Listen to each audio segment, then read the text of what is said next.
فأنا ناصح لإخواني بالصدع بالحق تبيض وجوههم. السكوت في مسألة الحزبية يضرها، فاصدع بما تؤمر وأعرض عن المشركين. سلامي على دماج ورجالها والشيخ يحيى ودار العلم يا سعد بانيها. بسم الله الرحمن الرحيم. الحمد لله الذي أرسل رسوله بالهدى ودين الحق ليظهره على الدين كله وكفى بالله شهيدا.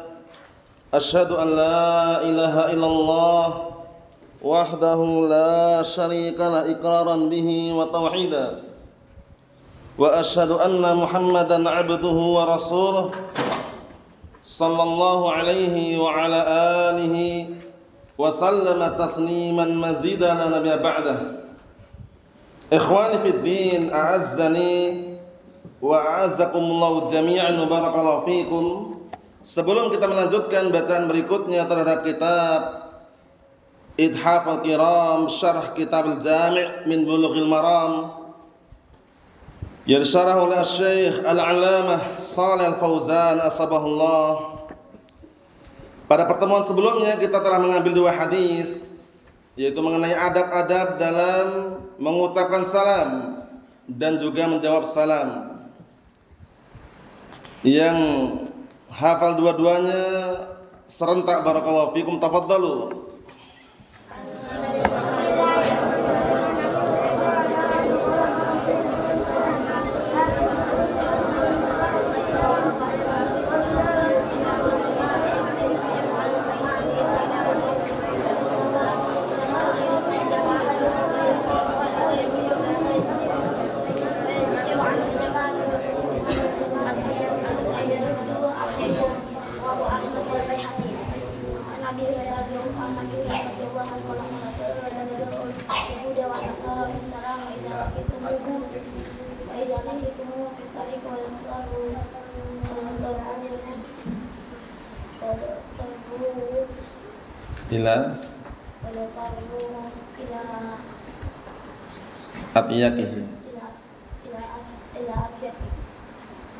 Naam, ahsantum barakallahu fiik, a'anakumullah. Kita baca yang berikutnya, halaman 52. Qala al-mu'allif asbahullah, sifatu tashmitil 'atis wa jawab. Sifat atau tata cara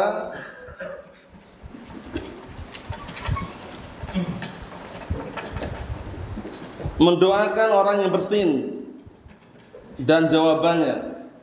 Karena tasmid itu adalah ucapan yarhamukallah, atis yang bersin. Nanti jawabannya apa? Tercantum dalam hadis yang sahih nanti. Satu hadis yang akan kita baca ini menjelaskan hadis yang masih global di awal permulaan. Hakul muslim ala muslimin sittun. Di antaranya apa?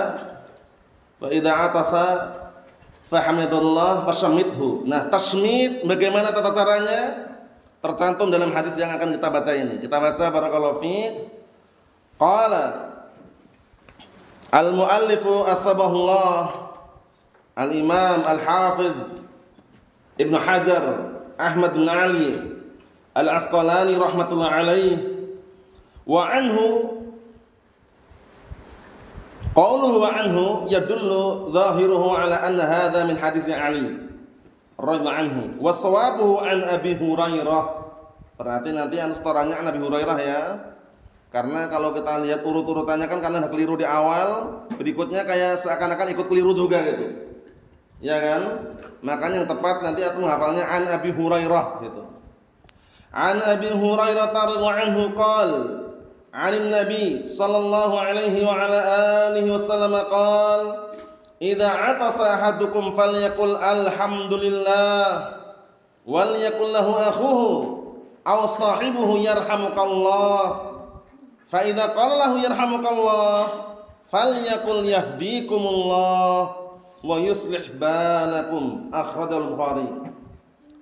Hadis ini hadis yang mulia yang perlu kita membiasakan diri dan kita ajarkan untuk anak-anak kita agar mereka paham tata cara mendoakan orang yang bersin dan bagaimana menjawabnya.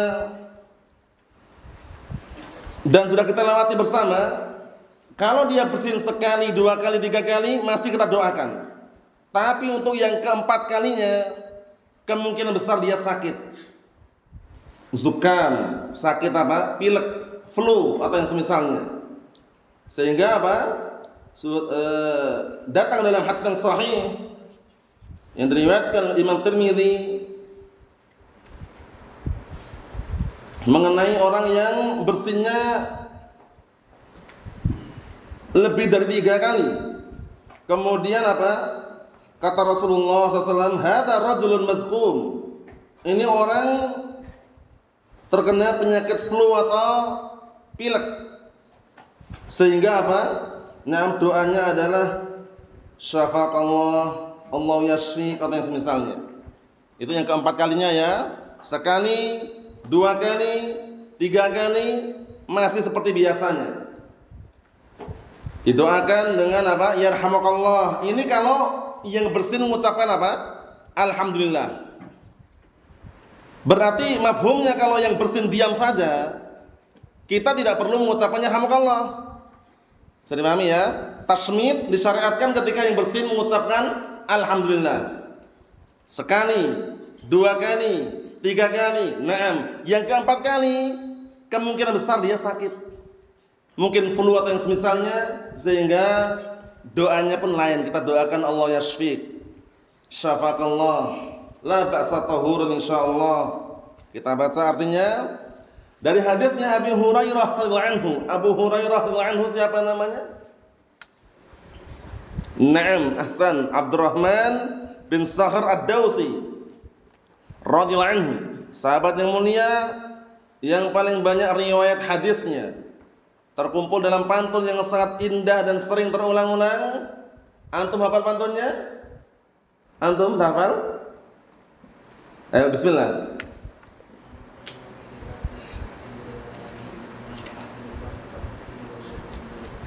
Naam, ahsanta barakallahu fiik. Yang belum mengkondisikan ya, ini sering ana ulang-ulang nih biar semakin melekat. Wal muqsiruna fi riwayatil athar Abu Hurairah yalihi Ibnu Umar wa Anas wal Habru kal Khudri wa Jabirun wa zaujatun Nabiyyi. Nomor 1 siapa? Abu Hurairah. Dari Rasulullah sallallahu alaihi wa ala alihi wasallam beliau bersabda, "Idza atasa ahadukum falyaqul alhamdulillah." Lihat. Apabila salah seorang di antara kalian bersin, maka ucapkan alhamdulillah. Kira-kira kenapa kemarin dianjurkan mengucapkan alhamdulillah? Karena bersin datang dari siapa? Allah Subhanahu wa taala, kenikmatan. Orang biasanya kalau bersin itu apa? Bawaannya itu ceria dan juga sehat. Kemudian semangat bawaannya. Dan bahkan kadang orang kecewa mau bersin enggak jadi. Ya enggak? Mungkin di antara antum merasakan mau bersin enggak jadi, tertahan, kecewa rasanya. Tapi kalau langsung terlaksanakan bersin tadi, Masya Allah, naam, datang dari Allah Subhanahu wa taala. Beda dengan apa kemarin? Menguap. Kalau menguap datang dari setan dan tidak ada zikir khusus. Adapun kebiasaan orang-orang awam atau yang semisal mereka, kadangkala mereka ketika menguap astagfirullahalazim, itu enggak ada dalilnya. Paham ya? Diam aja sudah menguap. Mafhum? Naam. Jadi at-tasa'ub minasyaitan. Menguap itu datang dari setan. Fa idza tasaba ahadukum falyakdzim mastata' fa inna syaitana yadkhul. Apa artinya? Menguap itu datang dari setan. Maka apabila salah seorang di antara kalian menguap, tutuplah semampunya. Jangan dibiarkan terbuka itu mulut. Karena setan masuk. Jangan dikasih peluang untuk masuk, tutup itu mulut. Tutup sampai selesai. Mafhum?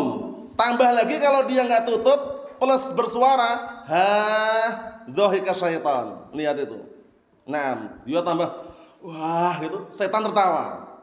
Paham ya? Naam, ini termasuk adab yang dianjurkan oleh Nabi kita Muhammad sallallahu alaihi wa ala alihi wasallam. Beda dengan bersin. Kalau bersin datang dari Allah Subhanahu wa ta'ala. Alhamdulillah wal yakul lahu akhuhu aw sahibuhu yarhamukallah. Masya Allah, lihat ini. Dan hendaknya saudaranya atau temannya yang mendengar tadi mengatakan yarhamukallah. Ini namanya apa? Tasmit. Syammata yusammitu tasmitan ini. Tasmitul atis, mendoakan orang yang bersin. Apa doanya? Yarhamukallah. Dihafalkan ya. Untuk anak-anak biasanya yang belum hafal dihafalkan, dibiasakan. Biar walaupun saudaranya, teman sendiri, bahkan yang bersin orang tuanya pun, anaknya paham, jawab. Ketika orang tuanya tadi mencontohkan yang baik, misalkan orang tuanya bersin, dia mengucapkan alhamdulillah, anaknya bilang yarhamukallah. Sebaliknya, biar terbiasa. Nah, dilatih dengan doa-doa yang bagus seperti itu. Artinya apa yarhamukallah? Semoga Allah Ta'ala merahmatimu. Doa rahmat tidak khusus orang yang sudah meninggal. Bahkan umum, orang yang meninggal pun juga perlu rahmat, orang yang masih hidup pun juga perlu rahmat. Makanya sangat keliru kalau orang mengatakan doa rahmat itu hanya untuk orang yang meninggal. Buktinya ini, lihat ini. Dalil yang sangat jelas dan gamblang yang membuktikan bahwasanya orang yang masih hidup pun didoakan rahmat, enggak masalah. Yarhamukallah, i'lam rahimakallah. Mafhum? Naam.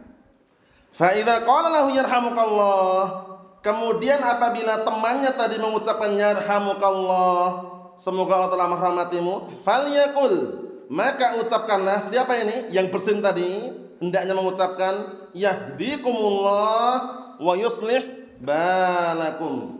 Masya Allah. Doa yang pendek, yang mudah dihafalkan, ternyata apa? Barakallahu fiik, mengandung makna yang sangat besar.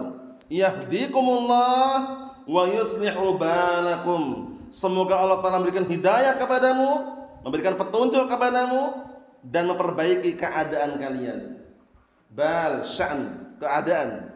Mafhum? Naam, akhrajahu al-Bukhari.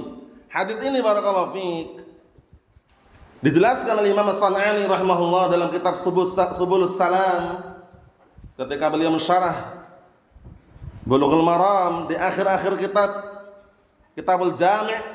Di saat beliau menjelaskan hadis ini, beliau mengatakan kalau seandainya al-musannif yaitu al-hafidh menyebutkan hadis ini di awal pembahasan kemarin itu, ketika menyebutkan tentang masalah tasmitul atis, ya kan? Wa idza atasa fa hamidallah fashamidhu lakana aswab. Niscaya itu lebih benar. Maksudnya lebih cocok dan pas gitu loh. Enggak perlu dipisahkan di tempat yang lain gitu loh maksudnya. Bisa dipahami? Itu sekedar apa? Sekedar pandangan positif dari Al-Imam As-San'ani rahmatullah alaih. Wa illa enggak ada larangan. Al-Imam Al-Bukhari kalau antum perhatikan, di dalam Sahih Bukhari seringkali mengulang-ulang hadis, ya kan? Disebutkan di awal di kitab di awal, nanti di kitab di terakhir atau di tengah-tengah muncul lagi hadis yang sama. Banyak pengulangan-pengulangan. Mafhum? Nah, enggak masalah karena sesuai dengan apa? Pembahasan dan babnya. Nah, kita lihat syarahnya. Qala asy-Syaikh Shalih Al-Fauzan asbahullah, hadza aidan bayanun lil hadis alladhi sabaqa haqqul muslim 'alal muslimi sittun ila akhirih. Ini juga penjelasan untuk hadis yang sudah kita lewati. Hak seorang muslim atas muslim yang lainnya ada 6. Wa minha, dan diantaranya idza atasa fa hamidallah fashammithu. Apabila dia bersin kemudian membaca apa? Alhamdulillah. Ini syaratnya ini. Jadi ucapan yarhamukallah diucapkan manakala yang bersin mengucapkan apa? Alhamdulillah. Kalau yang bersin diam bagaimana? Udah diam. Paling-paling kita nyampaikan nasihat aja, ya akhi, kedepannya nanti kalau bersin asalnya berdoa seperti ini misalkan. Mungkin dia belum paham kan, atau mungkin lupa seperti itu. Tapi kalau dia mengucapkan alhamdulillah, kitalah yang tasmid, yarhamukallah. Fashamidhu, maka tasmidlah untuknya. Tasmid, ingat-ingat doa tadi ya, yarhamukallah. Fa hadzal haditsu fihi syarhun lil hadits sabiqi. Hadis ini di dalamnya terkandung penjelasan untuk hadis yang sudah kita lewati. Hadis yang kita lewati yang masih umum, tasmid itu bagaimana? Nah, dijelaskan di sini. Wa kaifiyatut tasmid, dan tata cara tasmid, yarhamukallah. Wa kaifiyatur rad, dan tata cara menjawab dan membalas, alhamdulillah, yarhamukallah. Kalau perempuan bagaimana? Kalau mau diobati tinggal diobati, yarhamukillah. Ya kan? Misalkan yang bersin ibu kita, saudari kita, istri kita, anak perempuan kita, ya, alhamdulillah, yarhamukillah.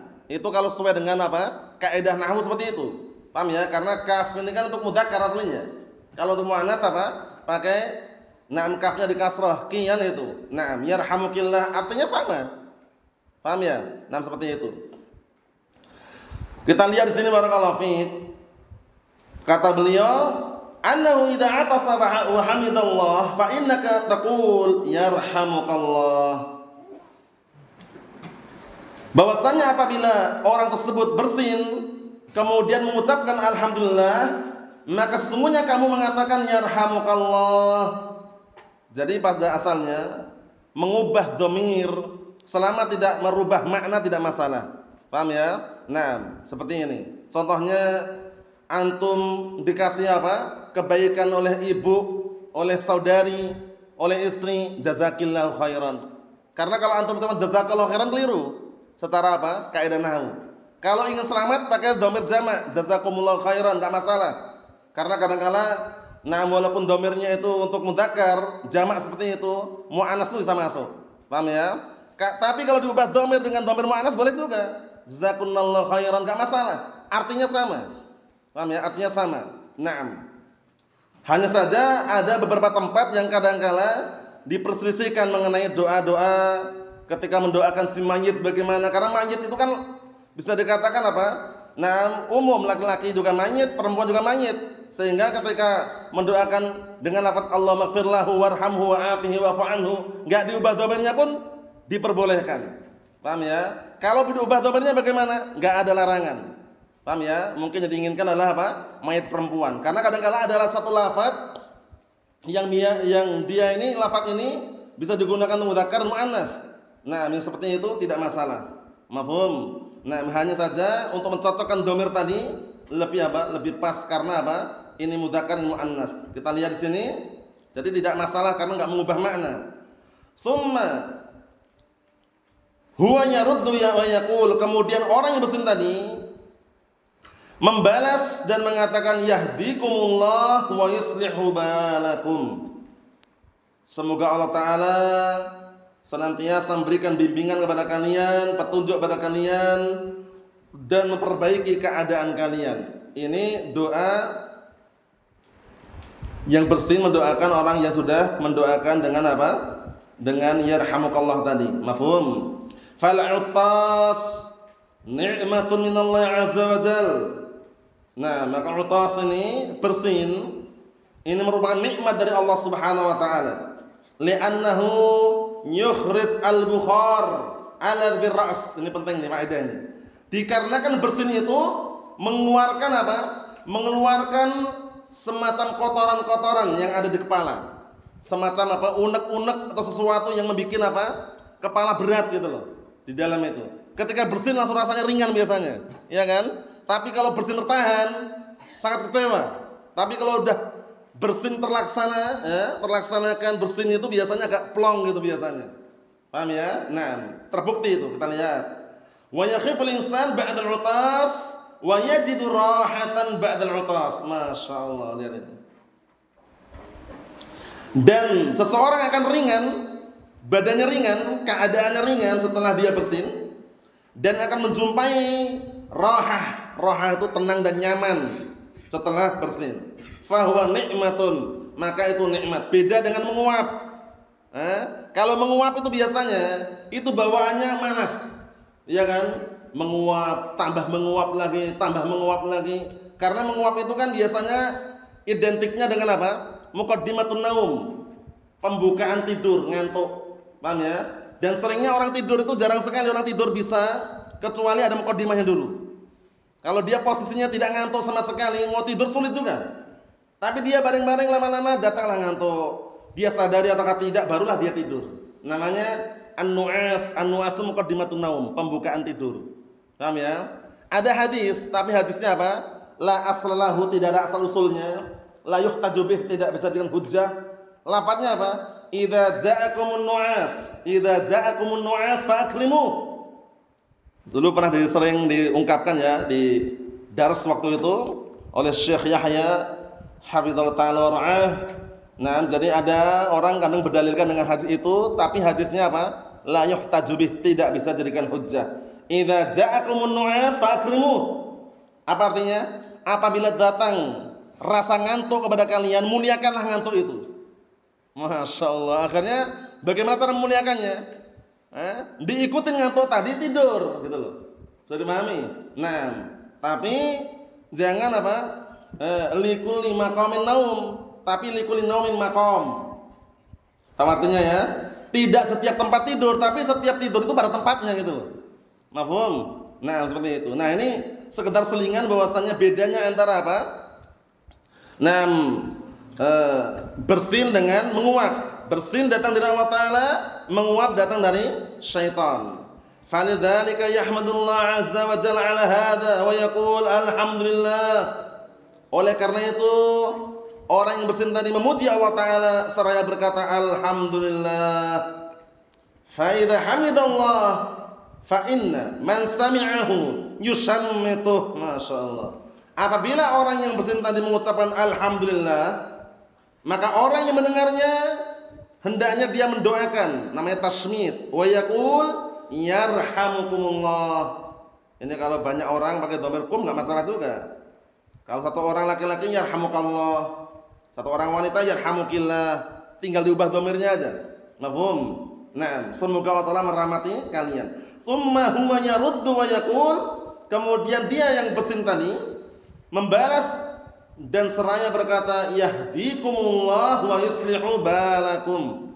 Ajarkan untuk anak-anak kita, biasakan untuk diri kita, untuk saudara kita dan teman kita. Jadi jangan sampai wah teman sendiri kemudian diam, saling diam-diam misalkan udah bersin. Biasakan, enggak masalah. Alhamdulillah, temannya jawab ya rahmakallah. Lihat hadisnya. Falyakul lahu akhuhu aw sahibuh. Hendaknya saudaranya atau temannya. Paham ya? Nah, mendoakan dengan apa? Ya rahmakallah. Jadi yahdikumullah wa yuslihu balakum. Ini doa yang diucapkan oleh orang bersin tadi setelah mendapatkan doa ya rahmakallah. Hada min adabil utas. Ini termasuk adab-adab dalam hal apa? Bersin. Naam. Jadi hadisnya sudah kita lewati mengenai kalau bersinnya itu lebih dari 3 kali bagaimana? Kata Rasulullah SAW, ar-rajulu mazkum. Orang tersebut terkena penyakit flu atau pilek sehingga doanya apa? Doanya syafaqallah, Allah yashfik atau yang semisalnya. Naam. Ikhwani fid din, a'azzani wa a'azzakumullah jami'an, barakallahu fikum. Kita ambil satu lagi pendek hadisnya mengenai adab-adab minum. Sebelum kami bacakan, kami kasih kesimpulan mengenai hukum minum dengan berdiri. Para ulama saling pendapat, ada yang mengatakan haram, ada yang mengatakan makruh. Larangannya bukan untuk tahrim tapi karahah. Mafhum? Karena nanti ada faktor yang memalingkan dari larangan tersebut. Wa illa, kita punya kaidah al-aslu fin nahyi yadullu 'ala tahrim. Dalam kaidah usul seperti itu. Hukum asal larangan menunjukkan apa? Haram. Tapi ketika ada faktor yang memalingkan dari sesuatu yang haram tadi, bisa menjadi apa? Makruh. Kalau makruh itu bagaimana kaidahnya? Tarkuhu aula. Meninggalkannya itu lebih pantas. Kalau dia melakukan berdosa, cuman meninggalkannya lebih aula, lebih afdal. Itu kaidah seputar makruh. Amalan sunnah ketika dia meninggalkan berdosa, tapi melaksanakannya apa? Afdal. Mafhum? Amalan wajib harus dia lakukan. Kalau dia tinggalkan berdosa. Amalan haram harus dia meninggalkannya. Kalau dia melakukan berdosa. Seperti itu ya. Nah, itu di dalam apa? Dalam kitab usul dibahas. Jadi itu kesimpulannya hukumnya nanti adalah makruh. Walaupun makruh jangan bermudah-mudahan, wah cuman makruh aja kok. Kadang orang gitu kan, sudah tahu minum dengan berdiri, jangan ya akhi, asal yang duduk makruh aja kok. Itu berarti menyepelekan. Perkara yang makruh, nah barakallahu fik, walaupun dia melakukannya tidak berdosa, tapi ambillah afdalnya. Afdalnya dia meninggalkan. Perkara sunnah juga sama. Samanya apa? Ambil afdalnya. Afdalnya dikerjakan kalau sunnah. Paham ya? Misalkan ada nasihat ya akhi, biasakanlah pakai sarung, misalkan pakai sarung itu sunnah. Wah, cuma sunnah aja kok. Ditekan-tekan terus, diperintah-perintah terus, dianjurkan terus, karena biar terbiasa. Itu aja. Paham ya? Kalau belum mampu ngamalkan sunnah, jangan nyepelekan, wah cuma sunnah. Itu keliru. Karena bentuk penyepelean seperti itu lama-lama merembet kepada amalan sunnah yang lainnya. Bermudah-mudahan, wah cuma sunnah aja, wah cuma sunnah. Dia kalau belum bisa ngamalkan, berdoa ya Allah semoga dimudahkan untuk mengamalkan sunnah tersebut. Minum dengan berdiri asal dihindari ya akhi, makruh aja kok. Nyepelekan kan? Nah barakallahu fiik. Maksudnya bagaimana? Afdalnya dengan duduk gitu loh. Walaupun terkadang ketika di saat-saat tertentu dia berdiri enggak dapat dosa. Bisa dipahami ya? Nah, kita lihat biar tambah jelas. Qala al-mu'allif rahimahullah min adabis syarab, termasuk adab-adab minum. Wa anhu, ai an Abi Hurairah. Sudah dibenarkan sekarang ya, karena kembali pada sebelumnya. Nah, qala Rasulullah SAW la yashrabanna ahadun minkum qa'iman, akhrajahu Muslimun. Dari hadisnya Abi Hurairah radhiyallahu anhu, Abdurrahman bin Sakhr ad-Dausi radhiyallahu anhu, qala beliau berkata, telah bersabda Rasulullah SAW, la yashrabanna ahadun minkum qa'iman, janganlah salah seorang di antara kalian minum dalam keadaan berdiri. Kalau kita perhatikan, dohir larangan ini menunjukkan apa? Tahrim. Kalau tanpa ada sharif. Apa itu sharif? Faktor yang memalingkan dari pengharaman tersebut. Mafhum? Karena ada kaidah usul al-aslu fin nahyi yadullu ala tahrim. Hukum asal larangan itu menunjukkan apa? Haram. Sebagaimana sebaliknya, al-asal fil amr yadullu ala al-wujub. Hukum asal perintah menunjukkan wajib. Mafhum? Nah, tapi ternyata ada faktor yang memalingkan dari apa? Pengharaman tersebut menuju makruh. Kita lihat nanti. Qala asy-Syaikh Shalal Fauzan asbahullah, syarahnya, wa hadza min adabis syarab, ini termasuk adab-adab minum. Annal afdala, itu diingat-ingat itu, digaris atau diingat-ingat itu, annal afdala, bahwasanya yang afdal an yashrabal insan wa huwa jalisun, bahwasanya yang afdal itu hendaknya seseorang itu ketika minum dalam keadaan dia duduk, jalisun. Ini afdal ya. Karena Nabi SAW yaf'alu dzalik, sebagaimana dahulu kala Rasulullah SAW melakukan hal tersebut. Afdal. Jadi jangan bermudah-mudahan. Cuman kadang-kala mungkin tempatnya penuh, ziham. Misalkan antum sedang apa? Umrah atau sedang ada aktivitas yang penuh lah, banyak antrian gitu seperti itu. Ya, ketika mau duduk sulit, tempat gak ada atau semisalnya, berdiri pun gak masalah. Paham ya? Nah, walaupun hukum asalnya di waktu kapan pun gak ada larangan. Cuman afdalnya duduk. Afdalnya apa? Duduk. Nah, wa min adabis syarab alla yashrab binafasin wahid. Ini nanti akan kita lewati juga nanti. Termasuk adab-adab minum, hendaknya seseorang tersebut tidak minum dengan satu nafas. Satu nafas maksudnya dia minum bernafas dalam bejana atau dalam gelas misalkan. Minum ini gitu. Paham ya? Atau minum langsung. Satu botol aqua misalnya langsung habis langsung dia satu nafas misalkan. Itu kurang bagus juga. Para ulama menjelaskan di antaranya ada barakallahu fiik, secara kedokteran juga mungkin menurut mereka ada tidak baik dalam pernafasan. Karena dia terlalu dipaksakan satu nafas untuk minum semuanya. Coba kalau dia minum seteguk, bernafas dulu. Minum lagi, bernafas dulu. Itu tentunya lebih baik. Kita lihat aja. Kama yashrabul ba'ir, Allahu musta'an, lihat ini. Termasuk adab-adab minum, hendaknya tidak minum dengan satu nafas sebagaimana minumnya onta. Jadi kalau dia satu botol aqua minum satu nafas itu, glek itu langsungan itu satu nafas. Nah, itu seperti minumnya onta. Paham ya? Nah, tasyabuh dengan onta. Nah, ba'ir. Wa inna yashrab bi salasati anfas. Akan tapi hendaknya diminum dengan 3 nafas. Paham ya? Dalam artian bagaimana? Itu pun bernafasnya tidak di dalam gelas. Paham ya? Minum, bernafas dulu di luar. Minum lagi. Mafhum ya? Jangan satu kali nafas minum langsung untuk full semuanya. Itu kurang tepat. Nah, walaupun ini semuanya irsyadat arahan-arahan seperti ini tidak sampai haram ya, cuman kita mengambil yang afdalnya. Wa yukhrij famah minal ina 'inda tanaffus, dan dia mengeluarkan mulutnya dari bejana tersebut ketika nafas. Jadi apa, misalkan ini gelas minum, nafasnya di luar. Nafas dulu, baru diminum lagi. Bukan nafasnya dalam gelas. Gitu ya. Itu contoh aja. Nah, seperti itu. Adab-adabnya. La yatanaffas fil ina, tidak bernafas di dalam bejana, cangkir, gelas atau semisalnya. Li'anna dzalika yukdziruhu 'ala man ba'dahu. Dikarenakan yang seperti itu bisa mengotori gelas tadi untuk orang yang setelahnya. Kalau gelas itu dipakai untuk apa? Nah, berbarengan. Paham ya? Ataupun misalnya gelas keluarga lah. Iya kan? Kadang di rumah itu kan ada air minum galon atau misalnya satu gelas misalkan. Nah, khawatir nanti terkena apa? Kalau kita bernafas di dalam gelas tersebut mengotori gelas yang akan dipakai minum orang yang setelahnya. Fayashrab bisalat nafas, maka hendaknya diminum dengan 3 kali nafas tadi itu. Nafasnya di luar.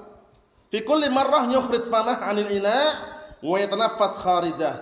Setiap kali dia minum, kemudian dia mengeluarkan mulutnya dari bejana tadi, maksudnya tidak di dalam bejana, kemudian dia bernafas di luar. Wa yashrab wa huwa jalis, dan dia minum dalam keadaan duduk. Ingat-ingat ini ya. Hukumnya adalah makruh, tapi enggak boleh bermudah-mudahan wah cuman makruh. Makruh tadi bagaimana yang afdalnya? Dikerjakan atau tinggalkan, Fauzan? Kalau makruh afdalnya dikerjakan atau tinggalkan?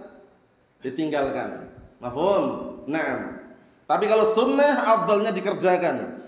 Paham ya? Seperti itu. Jangan pernah menyepelekan, meremehkan yang seperti ini. Wah, cuman makruh aja kok. Wah, cuman sunnah saja, jangan. Nah, kita lihat sini. Karena munculnya seperti ini, pembagian makruh, ya, pembagian sunnah, ini munculnya belakangan. Dulu ketika zaman para sahabat ridwanullah alaihim ajma'in, enggak pernah zaman Abu Bakar wala Umar wala Utsman wala Ali mengatakan, "Ya Rasulullah, larangan ini untuk makruh atau haram?" Enggak pernah dinukilkan. Datang perintah, ambil, kerjakan. Datang larangan, tinggalkan langsung. Paham ya? Nah, cuman sangat membantu sekali dengan adanya barakallahu fi kaidah-kaidah usul ya kan, untuk memahami syariat. Kadangkala apa? Kita perlu pemahaman yang benar, ini haram atau makruh. Paham ya, seperti itu. Wa illa pada asalnya, begitu datang perintah dia kerjakan. Datang larangan dia tinggalkan. Seperti itu. Kita lihat sini. Kata beliau, hada wal afdal, ini yang afdal. Minum dengan duduk, kemudian tidak bernafas 1 kali nafas dalam tegukan yang sangat panjang tadi itu. Kemudian dianjurkan 3 kali nafas di luar gelas atau di luar bejana tadi, nanti tidak dalam bejana. Kata beliau, wa yukrah an yashraba huwa qa'im, dan dimakruhkan untuk dia minum dalam keadaan berdiri, makruh. Wala yahrum dzalik, ini di garis ini, tidak haram, tapi makruh. Li'anna Nabiyya sallallahu alaihi wasallam sahha anhu annahu syariba wa huwa qa'imun liyubayyinal jawaz li ummatihi. Masyaallah, lihat ini pendalilannya. Dikarenakan Nabi SAW telah sahih datang di dalam hadis dari beliau alaihi salatu wassalam bahwasanya beliau suatu ketika minum dalam keadaan berdiri. Hal ini apa? Untuk menjelaskan tentang jawaz, bolehnya li ummati, untuk umatnya. Mafhum? Nah, tidak ada larangan pada asalnya. Faqad jaa ila Zamzam ba'da ma faragha min at-tawafil umrah, min tawafil umrah. Was-salat 'inda maqam Ibrahim fi tawafil ifadah yaum an-nahr. Dan sungguh suatu ketika waktu itu Rasulullah SAW datang kepada air Zamzam setelah selesai tawaf umrah dan setelah selesai salat di belakang maqam Ibrahim. Setelah selesai tawaf ifadah yaum an-nahr. Yaum an-nahr berarti Idul Adha ya. Ja'a ila Zamzam wa tanawala dalwan minha wa syariba alaihi. Wa syariba alaihi salatu wassalam wa huwa qa'im. Kemudian beliau mendatangi air Zamzam tersebut, Dan mengambil dalwan ini kalau diartikan bebas tuh ember, tapi kita artikan yang lebih mudahnya semacam wadah gelas atau barakallahu tangkir gitu aja. Paham ya? Nah, seperti itu. Kemudian beliau minum dari air tersebut dalam keadaan qaimun, berdiri. Liyubayyina li ummatihi, untuk menjelaskan kepada umatnya al-jawaza, bolehnya minum dengan berdiri. Wa annahu yajuzu lil insan an yashraba wa huwa qaimun, dan bahwasanya boleh seseorang itu minum dalam keadaan berdiri. Yang terakhir, walakinal afdal an yashrab wa huwa jalisun. Ini yang kita ambil. Maksudnya untuk memotivasi biar enggak bermudah-mudahan. Akan tetapi yang afdal, hendaknya orang itu minum dalam keadaan apa? Duduk. Jadi jangan ambil, wah ini kan makruh, boleh-boleh saja. Kalau tidak mengharuskan atau tidak ada faktor yang apa? Yang menghalang-halangi untuk duduk, ya lebih baiknya duduk. Paham ya? Dibiasakan duduk biar anak-anak kita pun contoh kita gitu loh ya. Kalau kita terbiasa minum dan berdiri, itu anak kadang nyontoh juga. Ya, yang udah punya anak, yang kadang kan kalau bapaknya atau ibunya minum dan berdiri, anaknya lama-lama akan ikut-ikutan. Kita suruh dengan duduk nak, minumnya nak. Bapak aja dengan berdiri kok. Lihat. Karena cermin gitu loh. Lah kalau cerminnya pecah bagaimana? Aneh itu. Nah, seperti itu. Jadi ketika buruk muka, jangan cerminnya dibelah. Paham ya? Cerminnya diperbaiki. Mungkin aja dia bercermin nampaknya jelek karena apa? Cerminnya rusak sehingga mukanya pun nampaknya jelek juga. Maksudnya bagaimana barakallahu fiik? Maksudnya kalau anaknya itu ingin baik, pastikan orang tuanya menjadi baik juga. Menjadi baik sebagai contoh untuk anak-anaknya. Jangan sampai pengen anaknya baik, masya Allah bagus, mulus, tapi orang tuanya rusak, jangan. Paham ya? Itu keliru. Karena kalau kita perhatikan banyak dari kalangan orang-orang yang belum paham syariat yang benar, ya kan? Itu semakin tua semakin menjadi gitu loh. Maksudnya kadang-kala ada semakin tua semakin jatuh ada juga. Paham ya? Yang semula tidak paham agama semakin enggak paham lagi. Nah, itu jangan sampai barakallahu fik ada di kalangan kita. Pastikan kita mampu untuk mendidik anak kita, menjadi teladan buat anak kita, menjadi cermin yang baik dan indah sehingga anak pun menjadi baik. Jangan sampai mengharapkan anaknya baik tapi dia sendiri tidak mau baik, jangan. Jangan sampai pengennya anaknya semangat belajar, pokoknya belajar semangat. Tapi orang tuanya enggak semangat. Itu kadang-kala pengaruh juga. Ya kan? Bapak aja enggak pernah taklim kok. Abi aja enggak pernah taklim. Masa anak suruh taklim setiap hari? Kadang gitu. Ngelawan. Kalau sudah berani ngelawan. Paham ya? Nah, terus bagaimana caranya? Bareng. Ayo bismillah. Paham ya? Antum ingat enggak kisah yang sangat mengharukan? Pernah enggak sahabat datang di majelis itu bapak dan anaknya, pernah enggak kira-kira? Ada kan? Umar bin Khattab dengan siapa? Anaknya. Abdul bin Umar di majelis Rasulullah SAW. Paham ya? Bapak dan anak, enggak masalah, enggak ada gengsi. Wah, anak kalau datang nih gengsi, anakku di situ, enggak ada. Paham ya? Nah, barakallahu fiik, menunjukkan bahwasanya kadang-kala berbarengan, ya kan, berboncengan, untuk mendidik anak biar terbiasa itu bagus sekali. Mafhum? Naam. Intinya jangan sampai anak kita ketika bercermin, cerminnya rusak. Jangan sampai, karena kalau sudah rusak cerminnya, anaknya pun akan apa? Akan tidak baik-baik saja. Itu biasanya seperti itu. Karena sebagaimana ungkapan yang sering antum dengar, yang namanya buah itu biasanya kalau jatuh dari pohonnya itu enggak jauh. Paham ya? Paling-paling di bawahnya sekitarnya saja. Maksudnya anak itu, baik buruknya itu biasanya tidak jauh dari orang tuanya. Kalau orang tuanya baik, insyaallah bismillah anaknya baik. Nah, walaupun kita tidak bisa memastikan, tapi kita berharap, berdoa terus. Nah, seperti itu. Ini yang kita ambil dua hadis ini, biar enggak terlalu kepanjangan. Jadi yang dihafalkan dua hadis. Pertama hadisnya Abi Hurairah radhiyallahu anhu, yang kedua juga sama. Yang pertama agak panjang tapi mudah dihafal. Yang kedua sangat pendek dan simple. Pastikan upayakan semaksimal mungkin bisa menghafalnya. Nasallahu as-salamata wal afiyah fid dunya wal akhirah. Alhamdulillahirabbil alamin.